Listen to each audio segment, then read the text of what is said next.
Yeah, we're live. All right. Very good. Jonathan, thanks for joining Cashflow Canucks this evening. Awesome, Peter. Thanks for having me, man. Where are you out of today? You're in GTA or you're out west or what's the Well, I'm in Edmonton today. Edmonton? Nice. Yeah. Very good. Well, thanks for joining. So you are a seven-figure Amazon seller. Before we get into specifically what you do, can you maybe talk a little bit about your journey to even get to where you are today?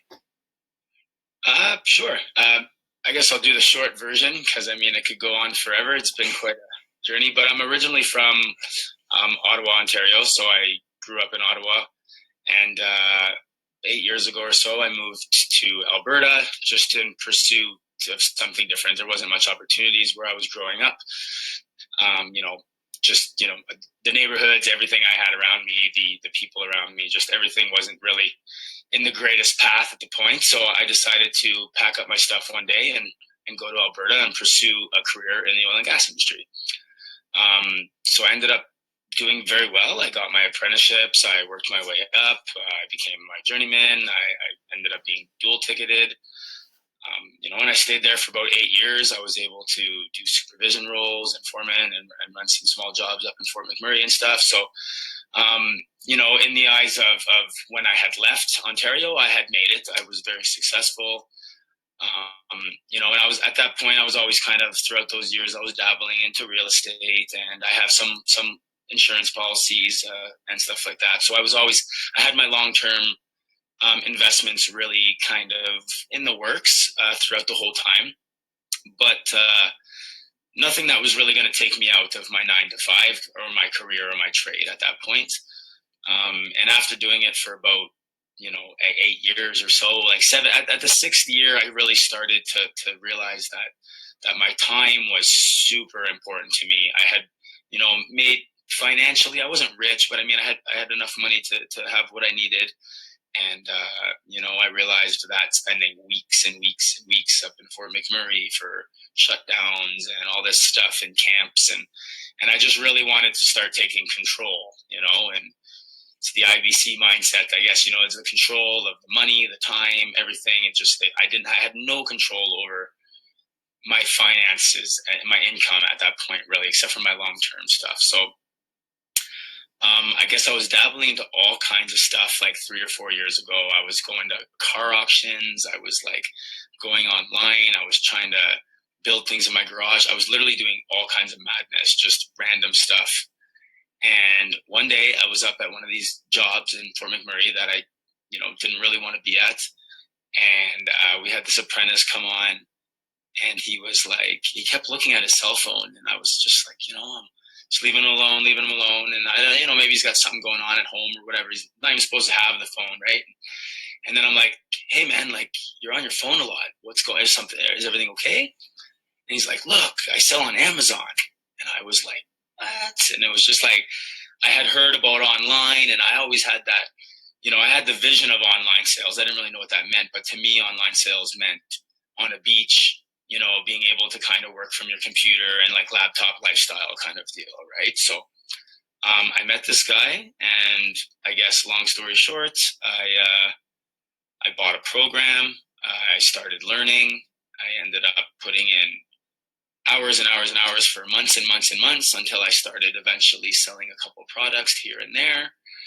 A couple more months went by, a lot of ups and downs.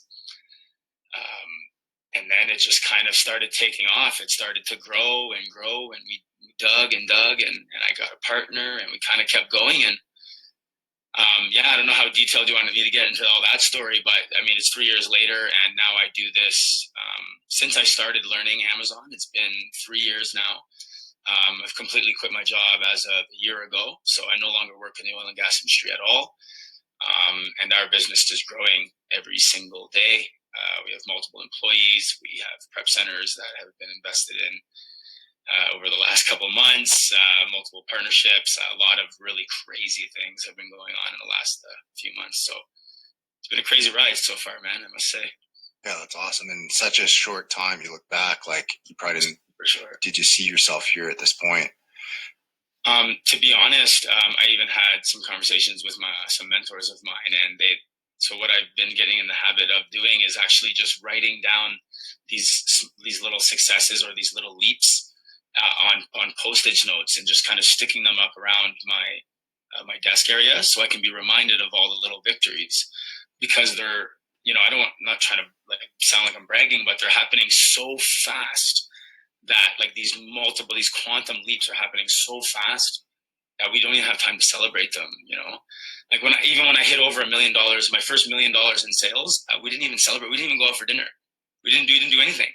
You know what I mean? And I was like, oh, we should celebrate that. We're like, yeah, we should celebrate that. And then the next thing hits and we're off again. You know what I mean? So it's been crazy. The leaps are crazy.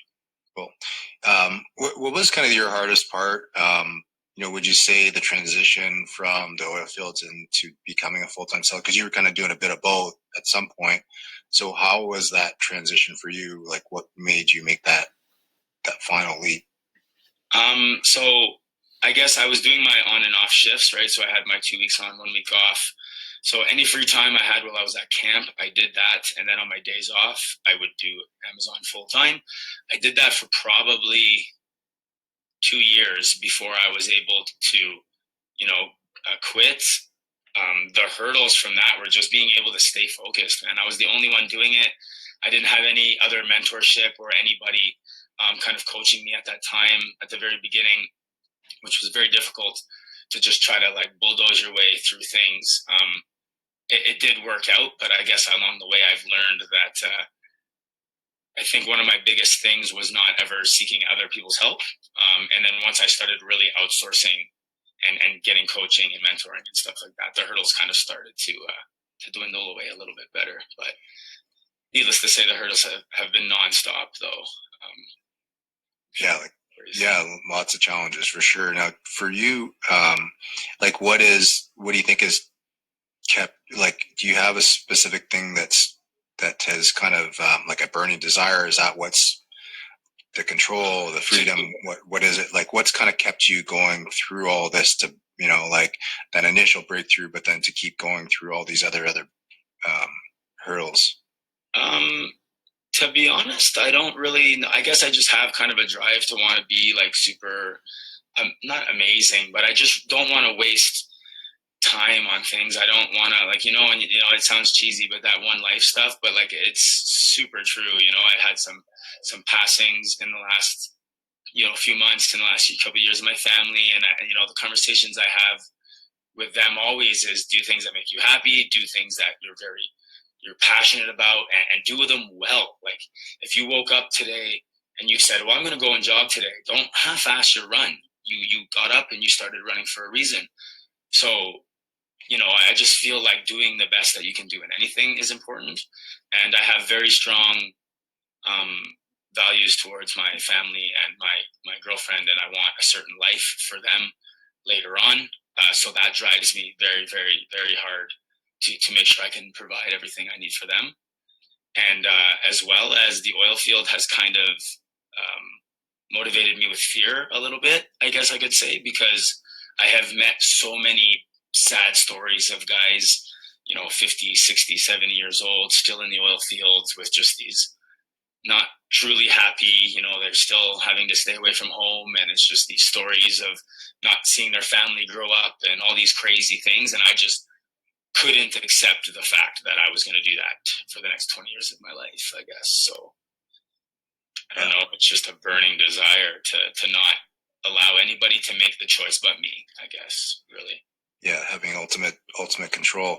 And then the maybe letting go of some of the things, like you having ownership of so many things, and then that point of like knowing to get to the next level, you need to team up, you need to add people to you need to add staff to your team or outsource things. Like, are there any specific transitional moments that you can think of from that?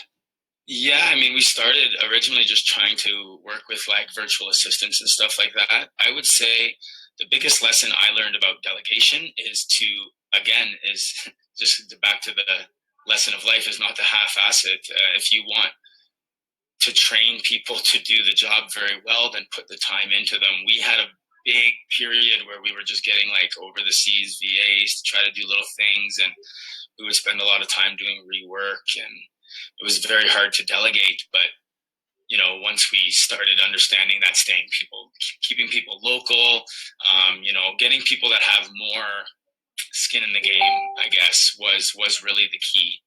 Um, I like to be able to go and visit and see and speak with my employees now more than outsource, I guess.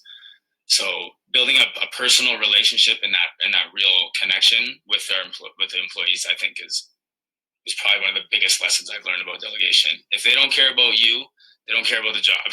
Yeah, almost. You know what I mean? Like there's a very big connection. So I feel like they need to know that you're in it for them and you're there. Trying to make money, but also looking out for their best interest, which makes a very, very dedicated, hardworking person. So, Right. Trustworthy person, right? So, and so you are, and so just to maybe take it back a couple steps, you're an Amazon seller. What does that actually mean? And how do you sell online? Are there? I think there's many different ways you can sell through Amazon. What's your specific approach to it? So there's two main ones. The two main ones would be private label. That's where you would source your generic products or a new product from, let's say, China or overseas, India somewhere. You would send that over to Amazon, where then you would create a listing. You would then, drive traffic to it, however it is you would do that, whether through paid ads or whatever that might be. And then you would compete against other brands that would be with the same items as you. So, if you have a bag, you want to sell the same bags, you're going to come and compete with other brands. So that's one way to do it. It can be very lucrative if you're very good at that back end stuff, the SEOs and the listings and all that kind of stuff. What I do specifically is I focus on brand name products only that are sourced from United States. So I source brand name products like Hasbro, Mattel, all these big brands, Nerf, Ninja Turtles, all these brands that everybody knows. I source them from legitimate suppliers they do get some of their stuff from overseas, but the majority of our items come directly from US. Most of our sales are happening in the US, even though I'm a Canadian citizen. We sell in the United States mostly. And then because these brands are so well known, like if I say the word Nike and Adidas, they don't need any introduction. You know exactly what I'm talking about. You know who I'm talking about. So all we do is we go under listings that are already created on Amazon.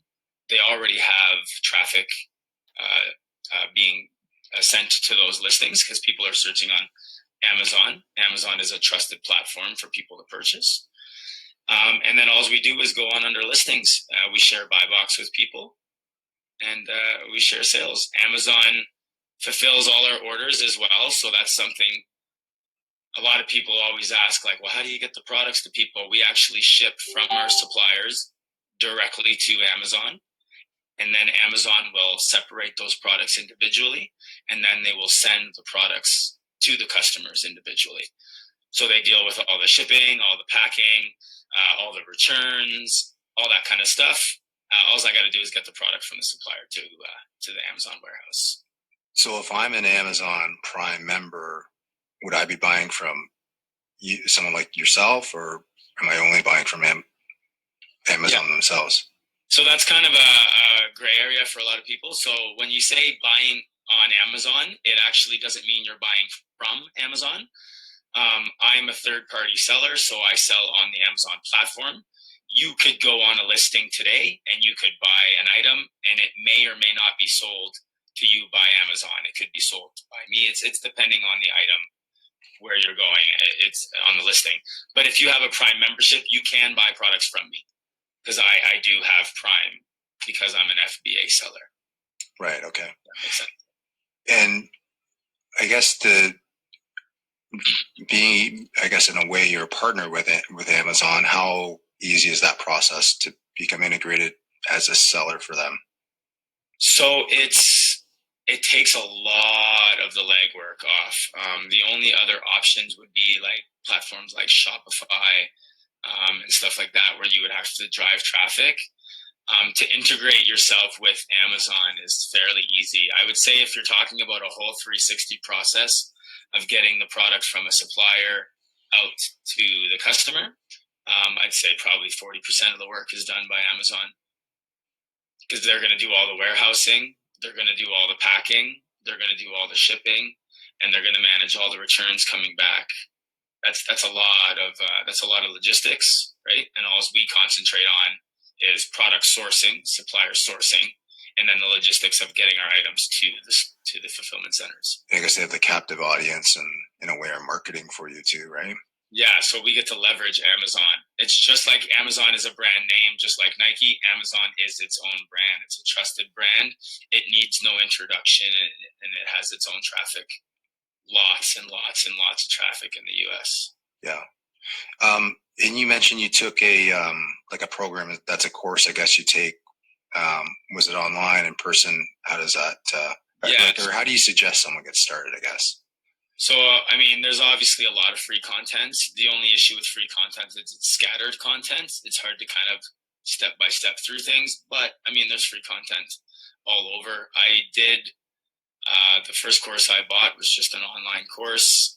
It had a Facebook group where I was able to ask questions.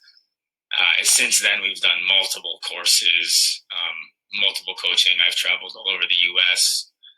For coaching and trade shows and stuff like that now. But for very, very beginners, I mean, it depends. I guess it depends on where you're at. If you're looking to go all in and actually make a business, then you would have to get at least a course to start your basic knowledge, because there's a lot of pieces. It's not hard, but there's a lot of moving pieces. So knowledge is key when it comes to the Amazon business. Yeah, for sure. And sorry, I forgot to mention too, you do, I mean, as well as selling, you do have a YouTube channel and all that now as well, right? Where you educate folks on this too? Yeah. So it started off with us just trying to educate our friends to help us sell within our business and just help us out with things. And then eventually we just started talking more and more, and we thought, from our mentor, he had all his students, and just everything that they were doing was so interesting to me. I see it as such a farther plan, but we do have a YouTube channel now. We do have free content, so free courses and free basic knowledge stuff. And then we do have paid courses and coaching aside from that stuff. But I never really try to push anybody into paying for anything off the hop. I would always suggest, do your homework with the free resources, and then if you feel comfortable and if you're interested in going the next step, then source somebody that's been where you want to go and ask some questions for sure. Yeah, I guess always good to, the free content will kind of give you that baseline of understanding, and then to go from there. And then the coaching will give you, would you say coaching gives you kind of the extra little niche nuance pieces that maybe you're missing that you can't get at a broader level? I mean, we have a live Facebook group as well with our course, so we do a lot of live webinars weekly, and we do Q&A and people ask questions and stuff. So it's kind of an ongoing thing, a support group essentially. But it's just, I tell people to do the free content first, because I think it can be overwhelming a little bit sometimes. So just kind of getting the idea of what it is first is just, I don't know. I just don't want to see people jump into things they don't want to do. You know what I mean? I love to teach people and help people, but I want them to want to be there too. I don't want to push them, right? Yeah, I think same with everything. You really ultimately, it's not necessarily a destination. It's always this, it's that journey, but putting in the work, you have to put in the work. Doesn't matter if, I'm working with the greatest expert. If you don't put in the work, you're still not gonna. Right. Knowledge is useless without any application. I mean, you have to apply some of this stuff eventually, right? So how is the education side of things that you provide to people, how has that impacted your business? Would you say it has at all, or? Yeah, I see. I mean, it's just grown our mindsets, because I see a lot of further down the future stuff, and I see what teaching other people has just given me a broader vision on the whole aspect of the business.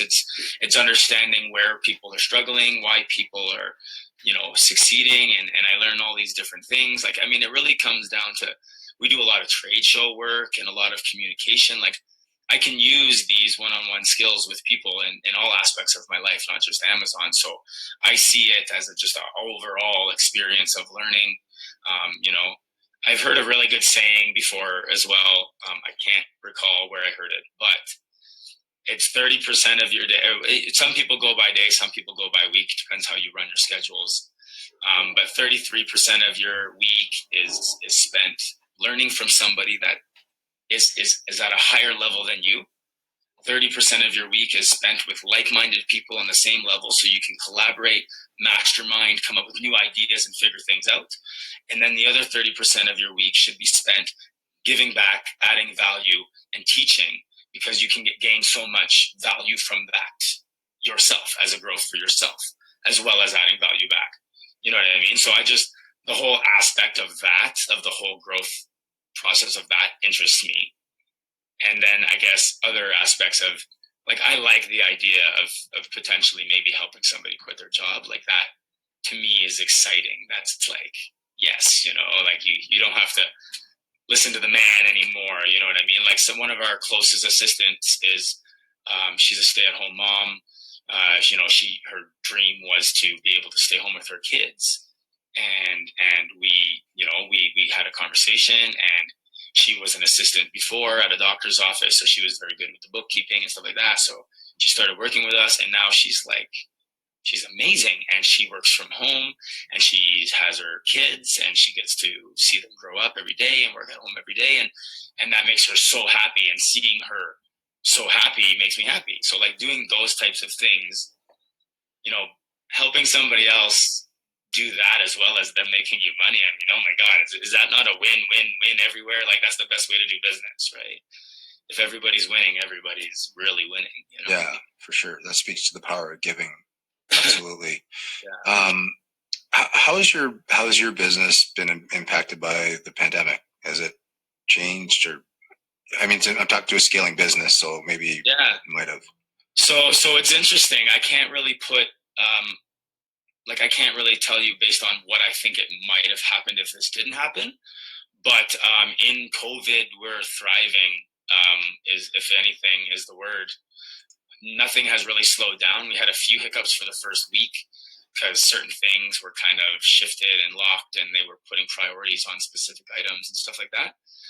But we have no issues putting in big orders, and our business has been growing.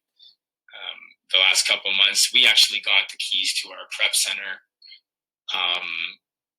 right in the middle of COVID, and it's our orders are growing every day. So, I think we got a freeze.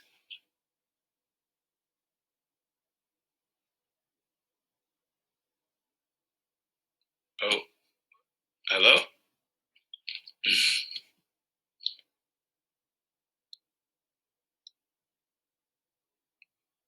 All right, I'll just hang out here until he comes back. You're the host now. Right on.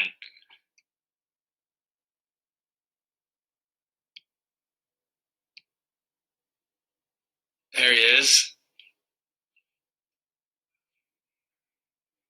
Nice. All right, there we go. I was just going to host the show. I was just going to go. It said, you're the host now. I was like, yeah, I'll just keep talking. Yeah. So, I think we're still live. That's, we can edit that out after, but whatever's on Facebook's on Facebook. That's totally fine. So you're saying through the pandemic, can we I'll ask that question again. Yeah. Pandemic. So, I don't know, man. We're growing every single day. We got the keys to our prep center kind of right when COVID hit. So everybody's losing their shirts. We're buying up stuff. Our amounts of purchasing every week goes up every single week consistently. We've opened up more accounts. We've hired more employees. We've gotten more spaces. We've done no slowing down at all. So I can't really tell you where we would have been without this, but I would assume that it would probably be around the same thing. I don't really think much has happened.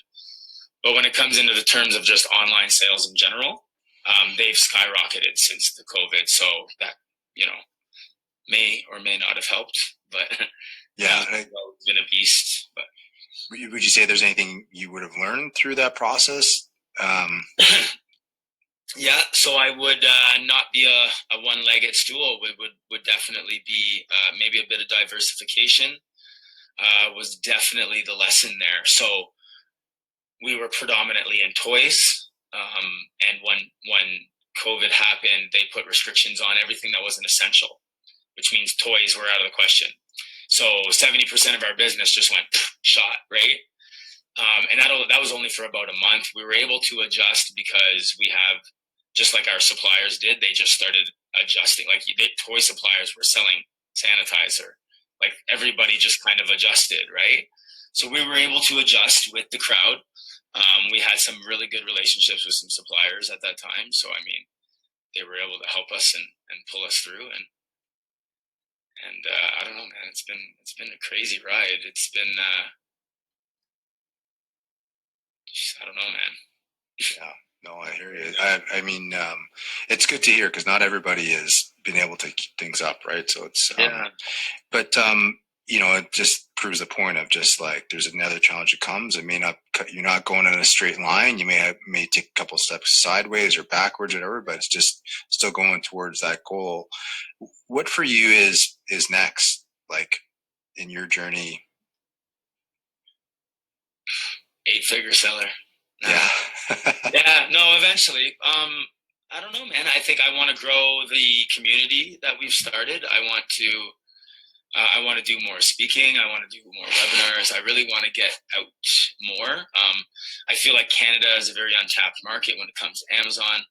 I feel like we have a very, very, very good understanding with me and the team that are around now that to be able to take over, if not all of it, a very large chunk of, the actual education market in Canada, specifically when it comes to selling on Amazon. So that's been our major focus, is just to, tighten up, to get our social media out a little bit more. I guess we're trying to promote ourselves a little bit more and just kind of get out there a bit more. But um, we've been doing a lot with our systems now. Just like when the COVID, when I said the one-legged stool, it was really understanding that we need to be on multiple platforms. We need multiple niches. We need multiple categories. We don't need to. We need to be selling on eBay, Walmart, Target, Best Buy as well. You know what I mean? We need to really diversify, even getting out of maybe, the whole online to Amazon specifically, just that diversification.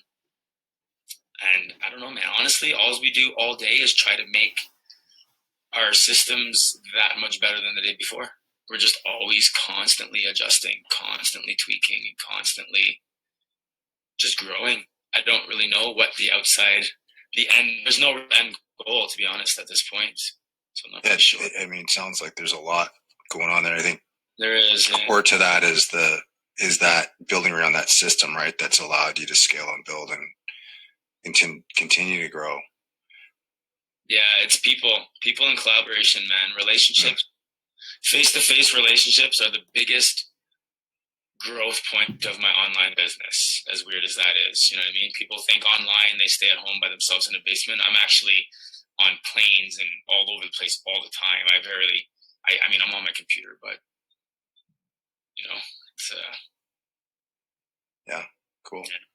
Well, Jonathan, thanks for sharing your story and your journey. Hopefully that gives some people other ways to either in their own business to be able to help grow, but maybe they can reach out to you as well. How can they connect, and what are areas, maybe like something like you offer some online courses, maybe that's a good start. You have online and paid courses. How can people get in touch with you that way? Yeah, so our YouTube channels are obviously all free, and we have some of the free content and stuff through links through there. So if you just I can send you some links as well. But we are the initials, so it's AMZ is the abbreviation for Amazon. So we're the AMZ Soldiers. You can go on amzsoldier.com. That will bring you to our main page. There's AMZ Soldier / the number 4 day. That will actually give you it's like a 5-hour, 4 hours worth of videos, basically just a basic overview on everything. That's all free.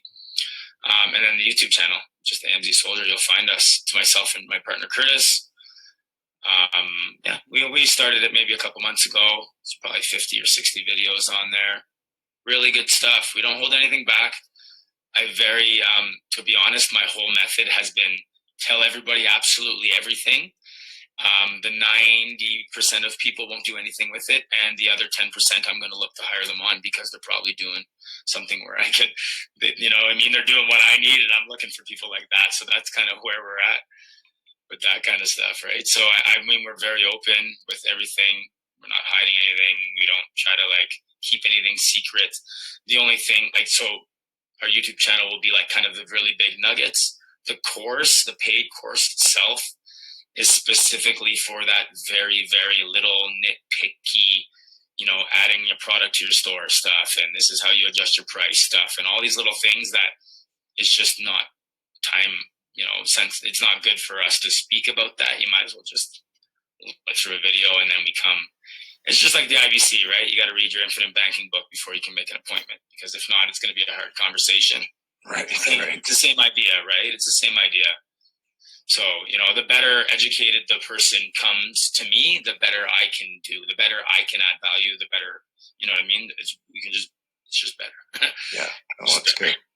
Yeah, maybe we can work out something on the back end to get something out for the Cashflow Canucks group as well. We can talk about that after, maybe add that either back to the group or to this post or to the podcast once we kind of edit this after too. So yeah, for sure. However you want to set that up, we can, whatever you want to do, man.